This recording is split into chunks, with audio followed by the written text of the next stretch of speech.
In a small, tight-knit neighborhood nestled in the heart of a divided city, life moved at its own pace. The streets were lined with weathered houses, their walls echoing the laughter and struggles of generations. Here, amidst the hum of everyday life, lived Kara Johnson, a 17-year-old girl with dreams as vast as the sky. Kara was the kind of person who lit up a room just by walking into it. She was smart, ambitious, and had a heart as big as her dreams. Every day after school, she'd help Ms. Thompson with her groceries, tutor the younger kids at the community center, and still find time to dream about becoming a lawyer. Her father, Marcus Johnson, was a man of few words but immense presence. To Kara, he was just dad, quiet, protective, and always there when she needed him. But to the rest of the city, Marcus Johnson was a name that carried weight, a name that whispered of power, respect, and something darker, something no one dared to speak aloud. It was a chilly evening when Kara's life took a turn that she could never have imagined. The sun had just dipped below the horizon, casting long shadows across the streets. Kara was walking home, her backpack slung over one shoulder, humming a tune she'd heard on the radio. She was thinking about her college applications, about the future she was so close to grasping. But fate had other plans. A police cruiser rolled up beside her, its light slicing through the gathering darkness. Officer Bradshaw stepped out, his badge gleaming under the streetlight. He was a man who wore his prejudice like a second uniform, and tonight, Kara was his target. "You fit the description," he said, his voice cold and detached. Before she could protest, he was shoving a stolen wallet into her bag, his hands quick and practiced. "You're under arrest," he declared, his tone leaving no room for argument. Kara's heart raced as the cold metal of the handcuffs bit into her wrists. She was innocent, but in that moment, she felt the weight of a system designed to crush her. The police station was a blur of fluorescent lights and sterile walls.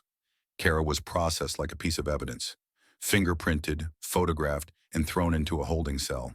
The other inmates eyed her with a mix of pity and indifference. She sat on the cold bench, her mind racing. "I get one phone call," she whispered to herself, clutching the receiver with trembling hands. She dialed the number she knew by heart. "Dad?" Her voice cracked as she fought back tears. "They're saying I stole something, but I didn't do it. Please, you have to help me." There was a pause on the other end, and then her father's voice, calm and steady, cut through the chaos. "I'll handle it," he said. And just like that, the line went dead. Back in the precinct, Officer Bradshaw was leaning against a desk, a smug grin plastered across his face. "Another one off the streets," he muttered to his partner, Detective Harris. But Harris wasn't so sure.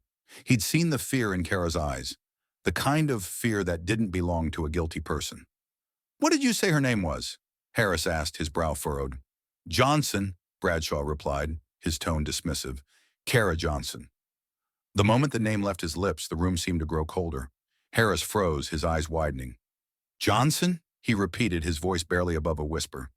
"As in Marcus Johnson?" Bradshaw's grin faltered. The color drained from his face as the weight of what he'd done began to sink in. Marcus Johnson wasn't just a name. It was a warning, a reminder of a man who had once ruled the city's shadows with an iron fist. And now he'd just been dragged back into the light. Years ago, Marcus Johnson was a name that struck fear into the hearts of those who heard it. He wasn't just a man, he was a force of nature. With a mind as sharp as a razor and a will that could bend steel, Marcus had built an empire from nothing. He was ruthless, yes, but he was also fair. He protected his own, and woe to anyone who dared to cross him. But then, just as suddenly as he had risen, Marcus disappeared. Some said he'd retired, others whispered that he'd been taken down by a rival.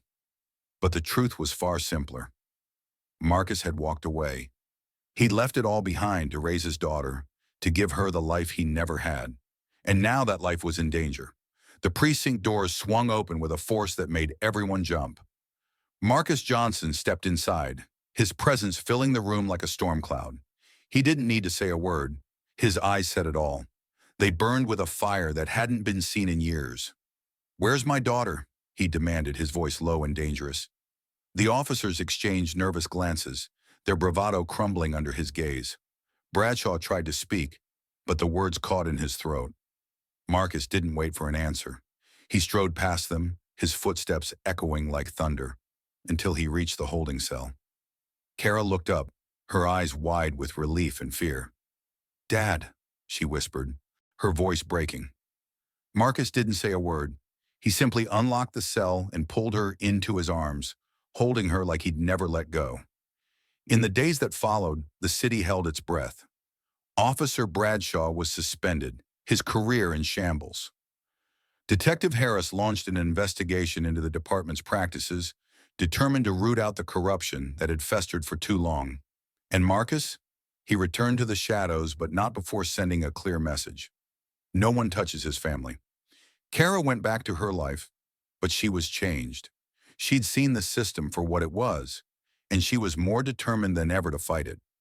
She would become a lawyer, not just for herself, but for everyone who couldn't fight back. And as she walked to school each morning, she carried with her the knowledge that no matter how dark the night, there was always a light, one call away.